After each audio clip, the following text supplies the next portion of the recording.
আসসালামু আলাইকুম আমার ফেসবুক এবং ইউটিউবের কলিজার ভাই ও বোনেরা, সবাইকে জানাই শুভ নববর্ষের শুভেচ্ছায় স্বাগতম। 1432 সবাই কেমন আছেন? আপনাদের দোয়ায় আমি আপনাদের বোন মাইশামণি আঞ্জু অনেক অনেক ভালো আছি। আজকের এই ভিডিওতে আপনাদের সামনে তুলে ধরব গ্রাম ও শহরের পার্থক্য। ছোটোবেলায় যখন গ্রামে ছিলাম, পয়লা বৈশাখের দিন সকাল থেকে সন্ধ্যা পর্যন্ত বিভিন্ন প্রতিষ্ঠান এবং বিভিন্ন জায়গায় পয়লা বৈশাখ উদযাপন করা হতো।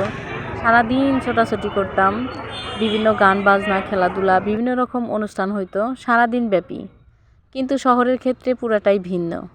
শহরের ক্ষেত্রে কোনো শিক্ষা প্রতিষ্ঠান বা রমনার বটমূলে পয়লা বৈশাখ উদযাপন করা হয় শুধু সকালবেলা মঙ্গল শোভাযাত্রাটাই ভালোভাবে উদযাপন করা হয়।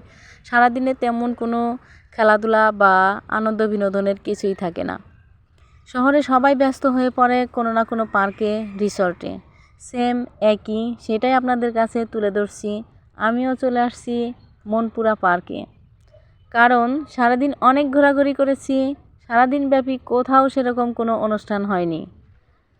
একটা জায়গায় শুধু বাউল গানের একটু অনুষ্ঠান দেখছিলাম, এছাড়া আর কোথাও ভালো কোনো অনুষ্ঠান হয়নি।